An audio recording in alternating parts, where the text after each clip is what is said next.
Alors, bienvenue toutes et tous à cette conférence. Donc, on a j'ai le plaisir d'accueillir Alessandro Mongeli, cette conférence au CIRST. Alors, je vais le présenter rapidement. Alessandro est sociologue, chercheur en STS. Il est professeur en sciences, technologies, société à l'École des sciences humaines de l'Université de Padoue en Italie. Il a été cofondateur et premier président de la Société italienne des études en sciences, technologies et société, donc STS Italia. Il a enseigné précédemment dans plusieurs endroits. Il a enseigné la sociologie des techniques à l'Université de Cagliari. Il a été également chercheur invité à l'Académie des sciences à Moscou, dans plusieurs universités californiennes, dont à UCSD où on s'est croisés, à Berkeley, à Santa Clara, à Stanford et à Tokyo. Alors, il a un doctorat de l'École des hautes études en sciences sociales et ses premiers travaux ont porté sur la science soviétique. Il s'est intéressé par la suite à l'informatisation, l'informatique en général, aux processus sociotechniques dans les régions périphériques. Et plus récemment, ses recherches portent sur ce dont il va parler aujourd'hui, c'est-à-dire la conception et le développement d'informatique et l'innovation dans les régions périphériques et les langues menacées. Alors, Alessandro, je te donne la parole pour une quarantaine de minutes et puis ensuite on aura un petit temps de discussion. Merci beaucoup, Florence. Merci à vous pour cette invitation. Je suis très heureux, très honoré d'être ici. Euh, la recherche que je vous présenterai, c'est en cours. C'est ça. Donc, je demande, c'est pas un cadre très défini. Je suis en train de faire le terrain quelque part. Et ce qui est particulier dans un domaine comme celui-ci, c'est une recherche que j'ai récemment commencée sur la... J'irai lire, excusez-moi, mais comme ça me parle pas ma langue, quoi- quoique je suis plus à l'aise qu'en anglais. Mais je préfère avoir un texte. C'est une recherche sur la localisation de plusieurs plateformes en sarde. Je suis sarde moi-même. Le groupe auquel j'ai obtenu l'accès s'appelle Sardware et a déjà localisé l'interface de certaines plateformes et travaille actuellement sur la localisation du navigateur Mozilla Firefox. Le développement et le contrôle de plateformes mettent en évidence l'importance en général, de la propriété de la création, du design, de l'influence et de la surveillance des attitudes et des comportements des usagers. C'est un enjeu actuel et pressant, bien sûr, mais euh, disons, la différence entre les plateformes et les infrastructures informationnelles, c'est objet de débat. Et je voudrais résumer les particularités que font des plateformes, des phénomènes peut-être différents des infrastructures. La première, évidemment, c'est que les plateformes dépendent de noyaux stables et programmables. La présence des interfaces de programmation applicative euh, fonctionne comme des ensembles de procédures permettant la création d'applications accédant aux données ou fonctionnalités d'un système d'exploitation ou d'autres services jouent un rôle important dans la fiabilité et la standardisation. Beaucoup de plateformes ne sont pas seulement privées, mais opèrent pour le profit. Ça aussi, c'est un point important. Et la standardisation est imposée tendanciellement par les propriétaires d'une manière qui semble non négociable pour les usagers et les techniciens. Les plateformes sont souvent mises à jour pour concurrencer d'autres plateformes ou pour des motifs internes. Et ça, c'est un point très important dans cette recherche. Alors, l'échelle de plateforme peut être différenciée suivant la plateforme. Il y a des plateformes qui ont une extension plus réduite d'autres. Et ça, dans cette recherche, c'est assez intéressant parce que, comme on verra, elle s'applique beaucoup à des plateformes à code ouvert qui ont une diffusion limitée, par exemple, dans des milieux plus progressistes, qui sont des activistes en général, c'est des informations que j'étudie, sur lesquelles je reviendrai. La localisation, qu'est-ce que c'est que la localisation exactement? J'utilise une définition de terrain assez objectivisante qui n'est pas très satisfaisante à mon avis, mais pour vous donner, je ne sais pas si tout le monde ici sait qu'est-ce que c'est que la localisation. La localisation, c'est un processus euh, Euh, oui, de traduction et d'adaptation des interfaces de plateformes dans des langues spécifiques, mais souvent à des cultures spécifiques. Je reviendrai sur ça. La matrice, c'est en général en anglais, donc il y a toutes sortes de façons de considérer l'autre en anglais qui ne fonctionnent pas en sarde, mais même pas en italien. Euh, la localisation, donc c'est une pratique qui se rassemble à la maintenance quelque part de plateformes. On verra sur quel point. Et en général, la localisation est promue par les administrateurs de plateformes, bien qu'il puisse aussi être réalisé par des groupes externes via des accords. C'est le cas que j'étudie. La traduction des mots existants ou la création de néologismes est filtrée à travers des processus décisionnels collectifs aux soins des groupes d'opérateurs. Des différences dans les pratiques de localisation selon la plateforme existent. Parfois, la délibération se fait à la fois par vote au sein de la communauté de traducteurs ou par des décisions des administrateurs. En général, c'est un collectif qui travaille et on doit décider comment traduire. Ça, c'est leur problème. La localisation ne s'inscrit pas clairement dans des phases définies de design ou d'usage, de création, excusez-moi, ou d'utilisation. C'est une pratique intermédiaire parmi ces deux pôles d'existence des technologies, à mon avis. C'est aussi une forme d'articulation et de soin qui définit non seulement la continuité, mais aussi la transformation potentielle de l'existence de ces plateformes. Donc,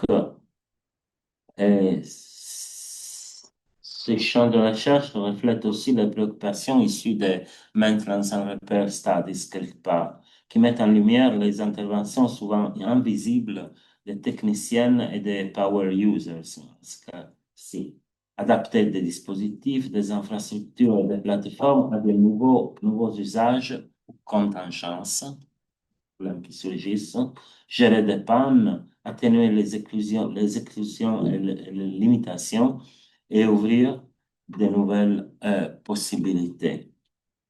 Mon intérêt antérieur pour les infrastructures informationnelles vient de mon rapport avec d'autres chercheurs dont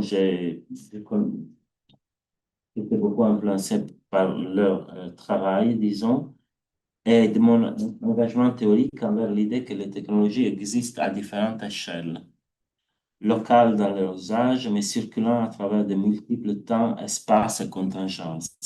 La conception, la maintenance, la réparation et d'autres modes d'existence. Mon intérêt pour les langues engagées, par contre, provient quant à lui de réflexions sur ma propre langue et son destin, à partir de ma participation à la première et unique enquête sociolinguistique classique en Sardaigne financée par le gouvernement autonome. J'ai été confronté à des données surprenantes sur une langue qui beaucoup considéraient morte, mais qui était en réalité très vivante. Ça, c'est une tarte en italien, excusez-moi, mais donc le sarde ne se parle pas dans la rue, surtout dans les villes. C'est considéré une mauvaise éducation de le parler, surtout avec les femmes. Mais c'est vieux, ça, c'est déjà 12 ans. cette recherche, mais les 70% hein, disaient de le parler. Ça nous avait choqués parce qu'on ne s'attendait pas. On pensait les 10%. Le 30% le comprend quand même, a une connaissance passive, et seulement le 2,7% ne le comprennent pas. Ce qui nous avait complètement choqué parce que dans dans le, disons, dans l'académie, par exemple, personne ne parle de ça c'est sûr.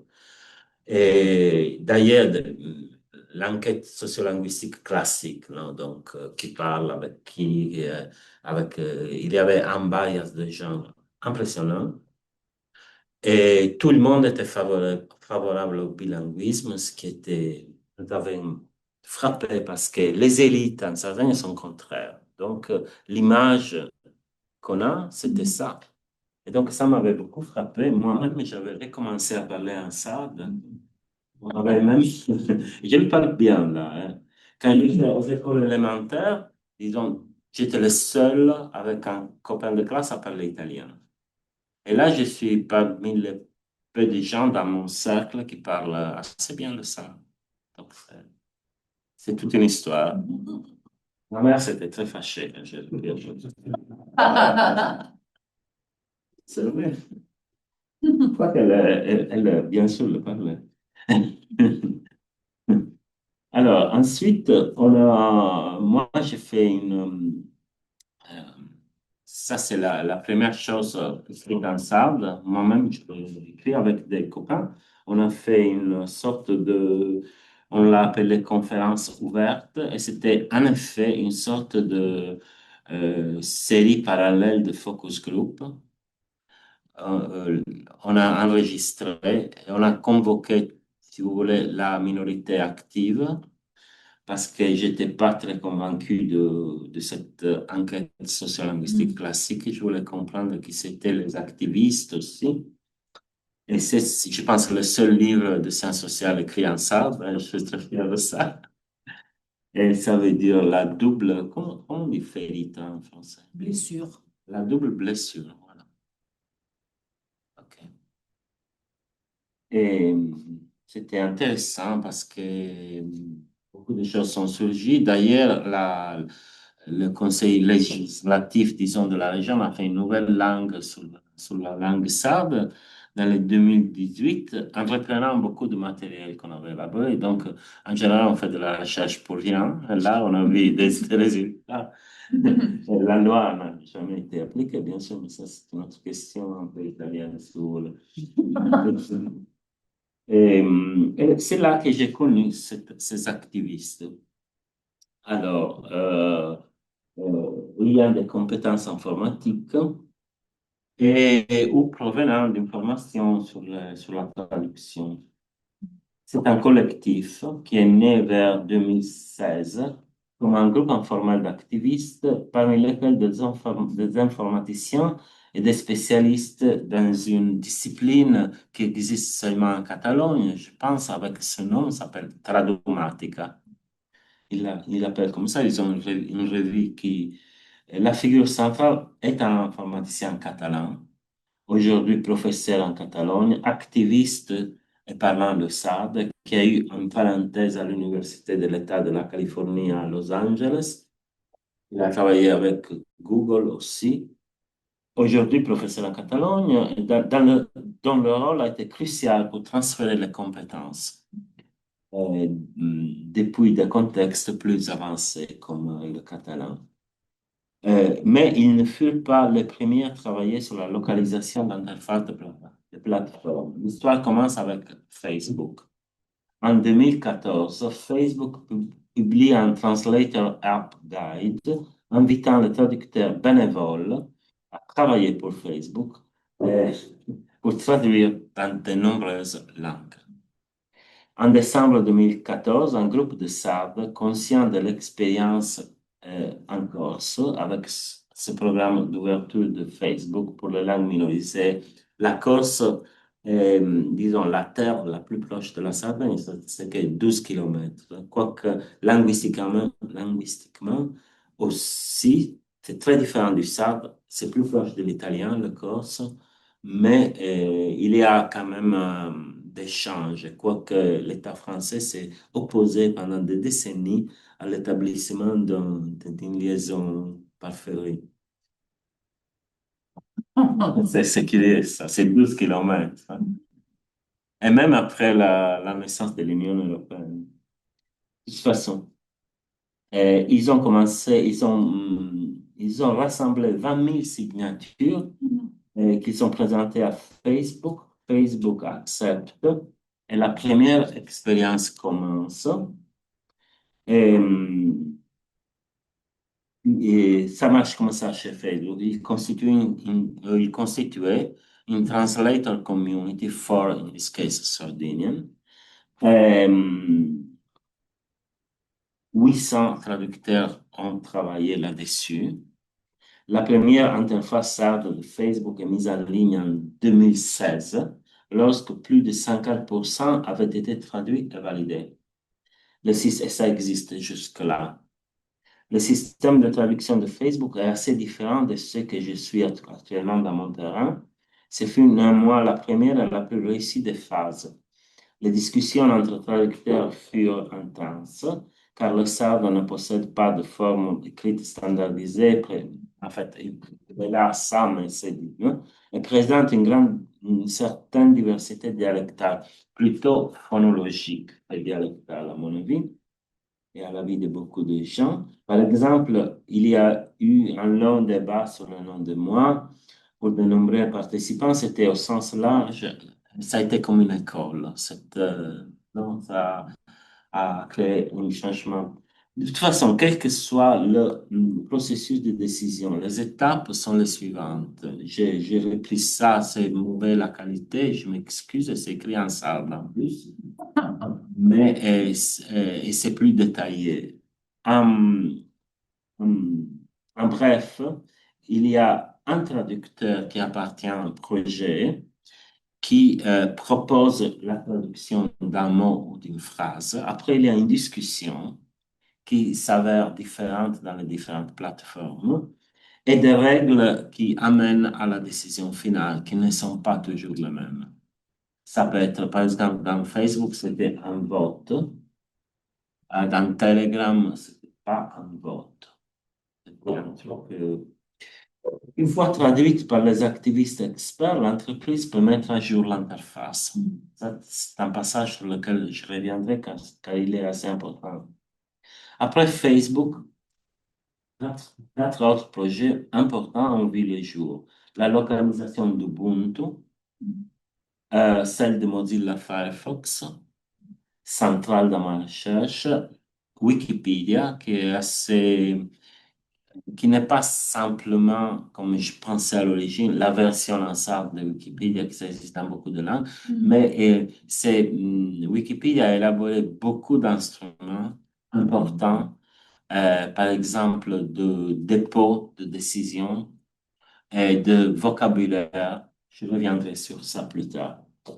Mais contrairement aux attentes, Telegram est devenu le projet le plus important. Je sais que Telegram, c'est pas très diffus ici en Amérique du Nord, mais en Europe, c'est très diffus, surtout en Europe de l'Est, mais aussi en Italie, par exemple.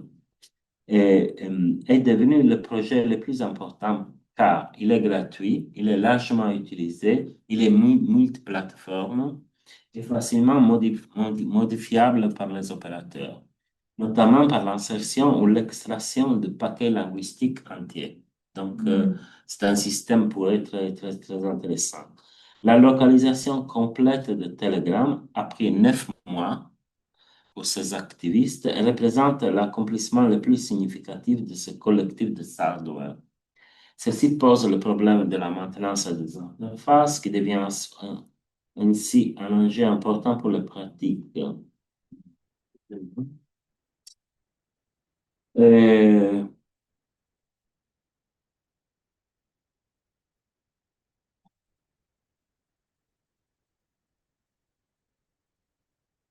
c'est ça, c'est une version. OK.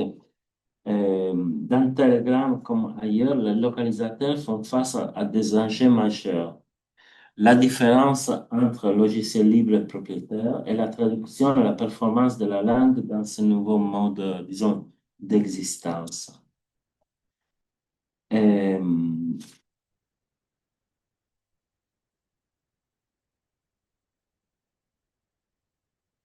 ok, je reviendrai sur ce aspect un peu plus tard.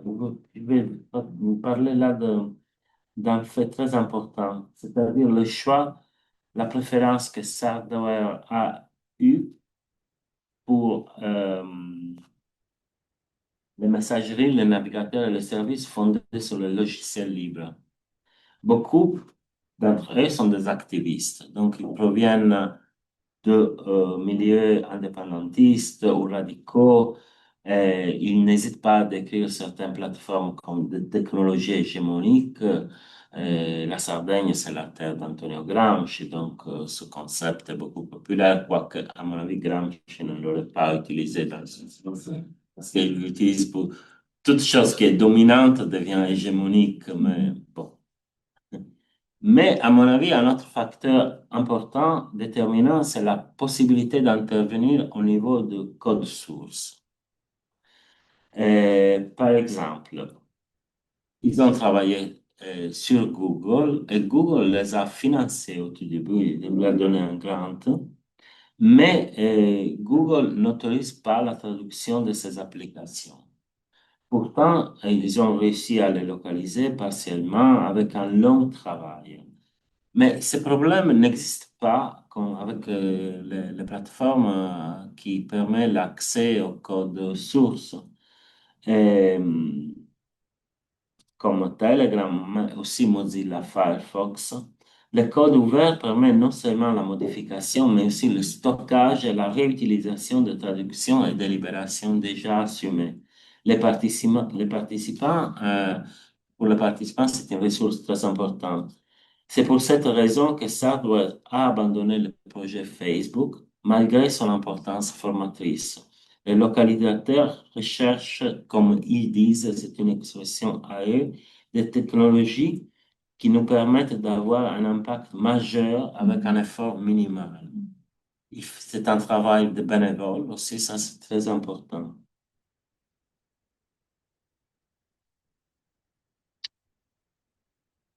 Euh, ok. Comme je vous disais, la localisation de Telegram a pris 9 mois.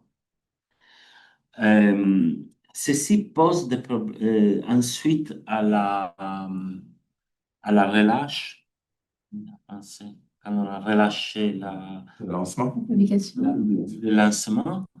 Un autre problème a surgi qui a vraiment influencé tout ce monde, c'est-à-dire le fait excusez-moi, ok, je me change. Et l'interface est mise à jour. Et donc, il doit revenir sur l'interface. Par exemple, Telegram, c'est ça que je cherchais, excusez-moi. Non, Firefox, voilà, je trouvé, publie en moyenne 10 nouvelles versions par an, qui est très peu par rapport à Google, parce que Google, je sais pas, 10 versions par jour, j'imagine. Mais ça devient un défi majeur pour eux, parce que si la version SARD n'est pas mise à jour à 65%, il revient automatiquement à l'anglais. C'est voilà, ça c'est, je l'ai pris, ça c'est la situation de Mozilla Firefox SAB l'autre semaine, la semaine passée. C'est donc, ils ont lancé une alerte. Et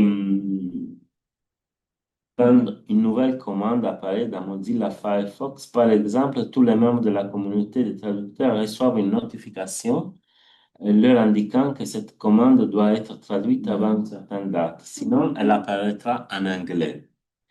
Donc, Firefox publie en moyenne 10 nouvelles versions par an. C'est un défi majeur pour une langue comme le Sarde et pour les groupes de plus d'activistes et spécialistes travaillant sur la localisation. L'effort initial porté par le design, par la création et l'intention politique et la visibilité publique, parce que les journaux en parlent, ça, etc., devient un travail de maintenance, un travail modeste et constant de soins. Euh, Ceci pose un autre problème, c'est-à-dire l'existence d'un public. Dans un monde d'ingénieurs, d'informaticiens, les usagers finaux sont un animal mythique, pas exactement leur intérêt principal, non? Mais ça arrive, par exemple, ils ont fait un travail énorme. Ça m'a fait beaucoup rigoler aussi, les pauvres. Et ils ont fait un travail énorme sur Mastodon. Mastodon, c'est une social network très populaire parmi les vidéos progressistes, etc. Sauf qu'il n'y avait même pas un usager. Et donc, ils ont commencé à se poser le problème. Et l'autre grand échec de ce groupe, énorme échec, c'est en juillet 2024 quand Google a introduit 100 langues minoritaires dans le Google Translator et le SAD n'était pas cela. Alors, bon, d'ailleurs, il y avait des... Voilà. Seulement une autre langue minoritaire italienne, c'était le friulin. Ils adorent les cartes linguistiques. Ça, c'est une carte de l'Italie avec les minorités linguistiques reconnues par la loi italienne. Il n'y a que deux minorités qui existent qu'en Italie, qui sont nous et les friulans. Et après, il y a par exemple, l'Occitan, le catalan en Sardaigne, des îlots albanais qui se sont enfouis après la conquête ottomane de l'Albanie. Il y a des résidoires de la Magna Grecia, comment ça s'appelle? Le sud de l'Italie, avant la conquête romaine, par les Grecs. Donc, Pythagore, Archimède. Voilà, il y a encore des communes en Calabre et au Puglia qui parlent grec. Un grec italien, hein, je sais pas si. Bon. Et après, sur la frontière française, il y a le franco-provençal et l'occitan. Il y a une province qui parle allemand, qui est la plus tutelée par la loi. C'est un système de bilinguisme parfait, les Sud-Tirol. Après, il y a une minorité qu'on appelle ladine, mais en effet, c'est en Suisse, on les appelle rhéto-romanche. Et il y a une minorité slovène dans la ville de Trieste qui a des formes assez avancées de tutelle, quoique non. Voilà. Et par exemple, ça n'existe pas dans leur monde. Dans leur géographie, c'est Barcelone, le Pays basque, le Pays de Galles, pas tellement le Québec, hein, ils ne connaissent pas tellement, mais ils ont toutes des références irréalistes, à mon avis. Donc, mais Google a reconnu aussi les Siciliens. Ça, c'est une autre carte avec la différence entre... Vous savez que l'Italie, c'est un pays linguistiquement un peu particulier parce que ce qu'on appelle les dialectes, parfois on peut considérer des langues régionales, mais en fait, mon opinion ne compte rien parce que je ne suis pas un linguiste, mais je travaille dans la Vénétie où l'usage du vénitien est très répandu, même à l'université. Mais c'est complètement transparent. Pour moi, je peux tout comprendre. Parce qu'en effet, c'est pas si loin de l'italien. Le napolitain aussi, moi, je le comprends pour des raisons personnelles, mais disons, on a beaucoup de films qui sont jusque-là des chansons. Donc, oui, c'est un peu plus difficile à comprendre, hein, le napolitain phonétique avec la schwa, etc. Non, qu'est-ce que tu penses, Barbara? Oui, oui, mais on les comprend. On le comprend. Mais les Siciliens aussi, en fait, l'italien est né en Sicile et en Toscane, donc, mais, mais, mais ils sont reconnus par les Lombards. Donc, ça, c'est le célèbre pour le linguiste Ligne La Spezia Rimini, qui sépare les dialectes gallo-italiens, comme le lombard, qui ont des sons qui existent en français aussi, comme la E, U, hein, la cassure, en milanais, c'est un plat. Et le vénitien qui n'est pas gallo. Non. Et, et voilà, il y a, comme vous savez, hum, des poussées sécessionnistes, mais aussi culturelles, parce que l'Italie a fait un choix par rapport à sa pluralité linguistique française, très centraliste. Donc, il y a toujours des gens qui disent, mais pourquoi pas les Lombards, hein? Il y a de la littérature aussi, souvent dans les dialectes italiens, surtout dans le napolitain, bien sûr, pour le théâtre, dans le vénitien, Goldoni, mais aussi dans la poésie, le lombarde. Rome, c'est un cas, elle est romaine, donc Rome, c'est un cas particulier parce qu'il parle beaucoup le romanesque, comme on l'appelle, il parle beaucoup, mais c'est vraiment proche de l'italien, on peut dire. C'est un italien prononcé de façon dure. Et voilà, donc, mais Google a reconnu le sicilien, le vénitien, il a mis dans Google Translate. Donc, ça a été un échec formidable pour ce groupe de sables, hein, qui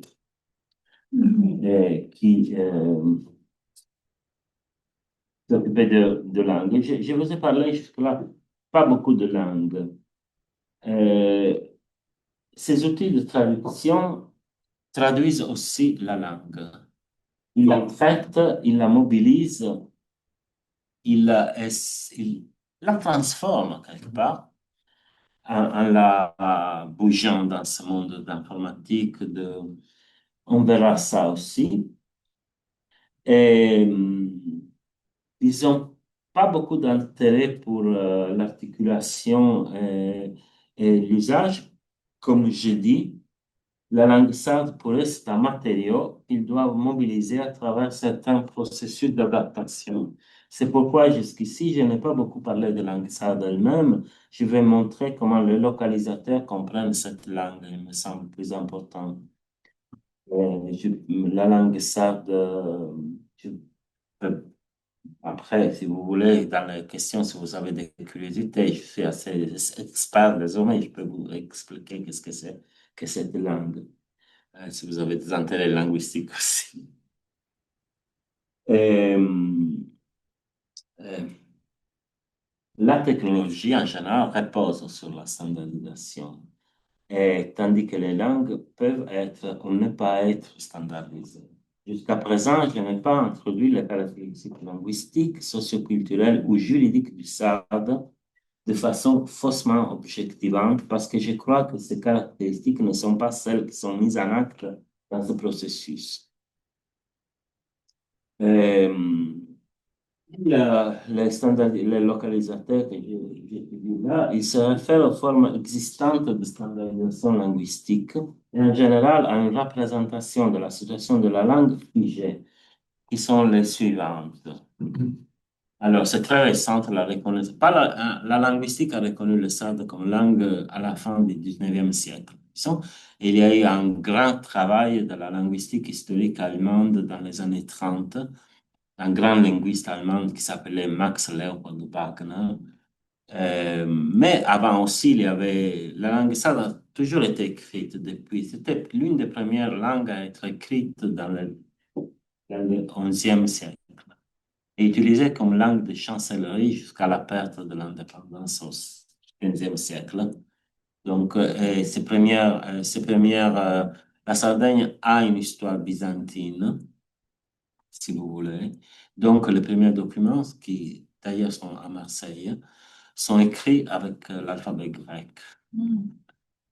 Et voilà. Et ça, c'est le cadre de référence avant la publication du premier standard officiel. L'Italie a reconnu les minorités linguistiques seulement dans le 1999, quoique la Constitution italienne, dans un des articles principaux, reconnaissait les minorités linguistiques. L'Italie a beaucoup de difficultés avec ce sujet, un peu comme la France. Avec l'arrivée d'Internet, tout a changé. Tout a changé, là. Et aussi, encore une fois, en Allemagne, ce sont les linguistes qui ont changé ça en publiant les premières ressources lexicographiques, étant le sarde une langue bizarre, parce que c'est le seul résiduat du latin parlé en Afrique du Nord. Et donc, c'est assez différent de toutes les autres langues latines, disons, en commençant par l'article qui se forme avec un S et pas avec un L, parce que ça vient de ipsum, un nom de illum. Et, voilà. Et c'est très intéressant pour le linguiste. Ça a été toujours intéressant pour le linguiste. Mais par exemple, Wagner, quand il était venu en Sardaigne dans les années 30, il avait il était persécuté en Allemagne, et en Autriche, parce qu'il était autrichien, mais il a été persécuté par le fascisme, clairement, parce qu'ils étaient contraires. Et, à au début de ce siècle, il se forme les premières propositions de standards écrits. C'est dans les 2006 quand le PDG de la plus grande société d'informatique s'appelait Tiscal à l'époque, devient le président de la région, qu'il fait le premier encore existant standard écrit de la langue, non? Un autre standard concurrent arrive des régions méridionales. Et finalement, il y a cette loi à laquelle nous aussi, nous avons participé. Ça, c'est pour nos informaticiens très important comme cadre de référence. J'aime beaucoup cette feuille premier standard parce qu'il décide. Non? Ça veut dire un procès décisionnel d'une commission qui prend, comme le sarde c'est considéré la langue la plus proche du latin, alors je ne sais pas pourquoi, parce que ça n'a aucun sens à mon avis, il a introduit une colonne avec le mot en latin, je pense pour ennoblir tout. Après, toutes les variations dialectales et la décision, par exemple, le mot florem en latin, la fleur, en sarde, ça se peut il y a une grande variation de prononciation. Par exemple, moi, je dis, dans de Cagliari, la ville capitale, moi, je dis frori, mais ils ont décidé pour frore. C'est un exemple, non? C'est bien, moi, je trouve, avoir cette... Après, ça n'a pas marché parce que les gens se sont révoltés. Parce que, a été réalisé avec des modèles top-down. Jules Ferry, un peu, le modèle, c'était l'école du 19e siècle qui ne marche plus. Et a rencontré une forte opposition dans l'usage, la diffusion et le débat public. Mais ici, notre problème est différent. Comment les localisateurs affrontent-ils cette question? Ils travaillent dans des domaines hautement standardisés, la technologie en général, l'informatique en particulier, et ils se trouvent donc au croisement entre la standardisation linguistique et un monde de standards obéissant à des logiques assez différentes de la standardisation linguistique. Mais ils comprennent ce double rôle qu'ils ont. Alors, j'ai trouvé ces documents internes qui expliquent bien ce procès. Ils comprennent qu'ils ont un rôle dans la politique linguistique du point de vue général et dans la standardisation en particulier. Donc, ils prennent une série de décisions que les politiciens n'ont pas prises. D'abord, ils adoptent le standard officiel, qui s'appelle LSC, comme le standard écrit de base. Dans leur interprétation, ceci est surtout un système orthographique permettant une liberté pour les géosynonymes et la variation dialectale tout en évitant les choix trop localisés. Ça, c'est leur choix modéré, je dirais. Leur choix est de donner à chaque localisateur la liberté d'adopter son option préférée parmi les règles existantes, ce qui produit des produits assez différenciés parfois. Par exemple, Telegram est un peu plus septentrional, Mozilla un peu plus méridional. Mais en fait, les différences ne sont pas très énormes, à mon avis. Donc, le SAD n'est pas reconstruit à partir des pratiques linguistiques des utilisateurs, mais principalement à partir des usages que les localisateurs font des systèmes d'écriture développés pendant les dernières décennies de ressardisation linguistique. C'est un terme très utilisé en Sardaigne, celui de ressardisation linguistique, qui s'apparente un peu ils utilisent ici, par exemple, la non-revitalisation par rapport aux langues autochtones. Il y a, là m'échappe le terme euh, de... excusez-moi. Dans leur représentation formelle du sarde, ils prennent pour acquis les représentations les plus prudentes et linguistiquement parlant les plus ordinaires. Et peut-être on n'a pas le temps, sinon je vous lirai tout un truc, mais je résume ça dans cette carte. C'est une carte, ils adorent les cartes, c'est une carte absolument fausse parce qu'il y a une absence importante, c'est-à-dire l'italien, par exemple, que tout le monde parle. Mais ça, c'est le domaine de la langue sarde. En Sardaigne, ça, c'est une langue de passage entre le sarde et le corse. Et ça, c'est entre le sarde et le corse, le génois, le ligurien.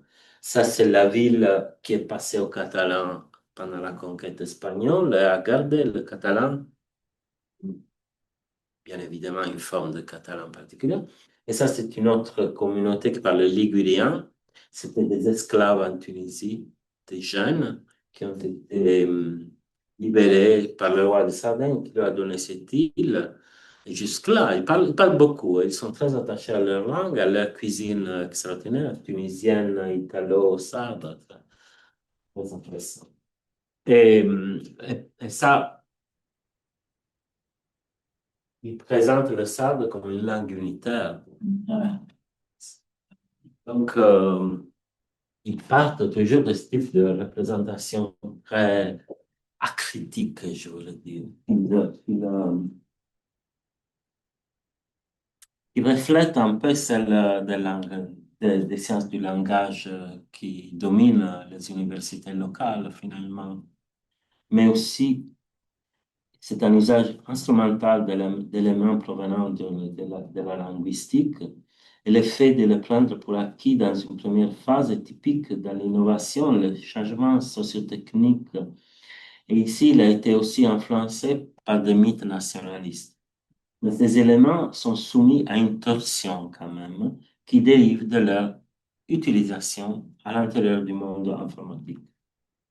Leur préoccupation semble davantage liée à des références et pratiques professionnelles qu'à des réalités sociolinguistiques. Ils traitent la langue comme un outil pour accomplir des tâches de localisation. Ils reproduisent les attitudes des créateurs, ignorance des questions contextuelles des utilisateurs et de leur implication dans le processus socio-technique. Aussi, leurs références sont surtout des cartes et tableaux sociolinguistiques quantitatifs plutôt que des aspects qualitatifs tels que la présence dialectale, la scolarisation en italien ou la faible intercompréhension entre variétés. La variation phonétique et le problème de prononciation, comme la voyelle paragogique qui est typique du sarde, ne les intéresse pas du tout. Pour eux, ces problèmes n'existent pas. Qui sont les problèmes quand tu enseignes dans les cours du sarde, c'est les problèmes. Parce que, par exemple, cette histoire de la voyelle paragogique qui existe en sarde, les gens, là, comme ils ont été scolarisés en italien, qui est une langue soi-disant qui s'écrit comme on la prononce.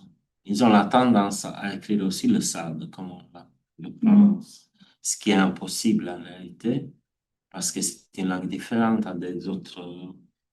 euh, il y a beaucoup de mots qui finissent avec des consonnes, mais que dans la prononciation, dans certaines situations, on peut allonger avec une voyelle paragogique. La voyelle paragogique existe aussi dans le parler parisien, par exemple, quand on dit on est là, on est à Paris, ou en japonais, ça existe toujours, dans toutes les syllabes en japonais. Mais en sarde, existe parfois, par exemple, dans tous les pluriels, par exemple, ça en sarde s'appelle mesa en espagnol. Le pluriel, c'est mesas, mais je dirais plutôt mesasa. En général, pas dans tous les cas. Donc, voilà. Et, et, et ça ne leur intéresse pas. Ils ont toujours une approche. Et ils doivent apprendre à l'écrire comme ça. Mais les gens disent, mais moi, il n'y a pas entre le sarde que je parle et le sarde que vous me proposez écrit, je n'arrive pas à le suivre avec toute cette consonne dans le carrage. Mais la préoccupation, ce n'est pas de fournir un service aux utilisateurs, je crains, c'est de traduire les interfaces. Et parfois, des questions d'usage apparaissent, surtout quand les utilisateurs sont totalement absents, comme le cas de Mastodon, je vous ai déjà parlé. Mais ils ont besoin de cohérence dans l'écriture, quel que soit le standard. Ils ne préfèrent pas le standard du nord ou du sud, mais ils ont besoin que le matériau linguistique soit classifié pour être utilisé de façon cohérente. Non, excusez-moi. Le développement de la traduction automatique déplace la classification du matériel linguistique d'une forme lexicographique à une forme morphologique. C'est un passage très important. La lexicographie reste cruciale, mais ces nouveaux outils comme les translators vont au-delà de la traduction morphème par morphème. Les localisateurs ont évolué d'expérience des dictionnaires vers des dispositifs de traduction. Ceci, c'est un dictionnaire online qui existe toujours, qui a commencé, qui a été fait par des militants aussi. Ça, c'est une vieille version. Et ça, c'est la version d'aujourd'hui. Ça, c'est mon nom de famille. C'est pas, c'est pas c'est intéressant, mais voilà. Mais ça, c'est du vieux plutôt, hein. Et, mais ils sont passés au traducteur. Alors, grâce à la Catalogne, toujours, il y a un traducteur qui s'appelle Apertium, où on peut déjà traduire du sarde à l'italien et de l'italien au sarde. Et là, ils vont élargir ça. J'ai écrit, mais pas au français. J'ai écrit en sarde. Comment puis-je faire pour utiliser cet instrument? Dans d'autres langues qui ne soient pas l'italien. Et ça, il l'a traduit assez bien. Non, oui, il l'a traduit du sarde. Je l'ai écrit en sarde à l'italien pour faire la. L'a écrit, oui, assez bien. Il n'y a qu'une mistake. Euh, et c'est un truc financé par la Generalitat catalane. Donc, ça marche assez bien. Qu'ils utilisent pour le catalan, le catalan et l'espagnol, le catalan et le japonais, toutes les langues, parce que vous savez que la politique linguistique catalane, c'est assez forte quelque part. Et ici, on ne traduit pas mot par mot, et même dans les interfaces, on ne traduit pas mot par mot, et se pose le problème de la morphologie. Euh, C'est-à-dire, pour ce type de traduction, on a besoin de règles de transfert structurel pour l'ordre des mots et la morphologie. On remarque aussi une rétro-influence, si vous voulez, sur le travail lexicographique dont je parlerai très brièvement. L'intérêt pour la morphologie croît, même s'il traduit souvent uniquement des commandes ou des boutons. Euh, il y a trois passages qui sont dans la slide de nettoyage préalable de texte du point de vue pas seulement linguistique, mais aussi comment c'est, de format informatique, par exemple. Et après, il y a, suivant la plateforme, des modules de transfert qui sont liés aux caractéristiques qu'ils décident que la langue source et la langue cible ont. Et ensuite, il y a un travail de nettoyage successif euh, centré sur des décisions à prendre. Voilà, excusez-moi. Voilà. Ça, c'est le problème typique qu'ils ont à affronter. J'ai pris des phrases pour vous faire comprendre. Par exemple, l'anglais a un ordre typique suivant lequel les adjectifs et le pronom, toutes particules part du discours qui sont accessoires, sont avant le substantif. Hein. Le sabre fonctionne exactement à l'inverse. C'est-à-dire, nous mettons toujours les adjectifs après, obligatoirement. L'italien et le français sont plus modérés, hein, parce que euh, par exemple, le pronom s'est mis avant et l'adjectif s'est mis après.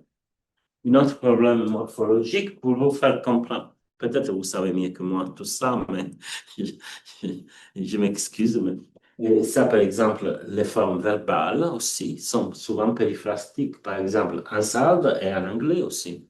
Non? Le futur en sarde, c'est en russe aussi. C'est d'ailleurs, c'est comme en anglais, I will sing. Nous disons appagantare, mandigare, appabuffare, etc. Et l'italien et le français, par contre, ont des formes uniques.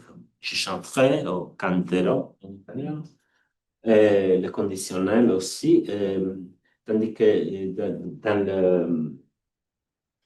dans le présent perfect, je ne me souviens plus comment on dit en français, le sabre fonctionne plutôt comme le français et l'anglais comme l'italien. Donc,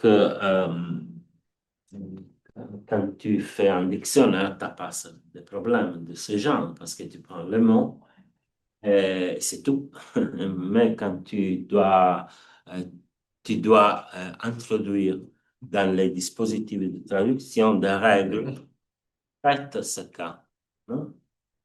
Donc, ça, c'est un travail important. Et, ça, c'est une slide que j'ai pris l'autre semaine parce que j'ai participé, j'ai fait une rencontre avec eux et ils m'expliquaient que le développement des translators, des traducteurs, a une rétroaction sur le travail qu'on fait aujourd'hui sur le dictionnaire.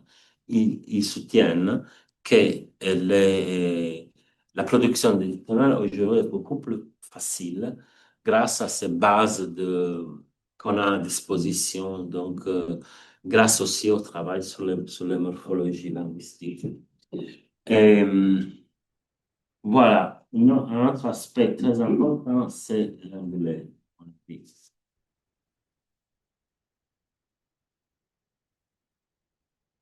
Et l'anglais agit comme référence de deux façons. C'est la source principale de traduction parce que toutes les interfaces sont en anglais et, et c'est la langue par défaut si l'interface n'est pas traduite.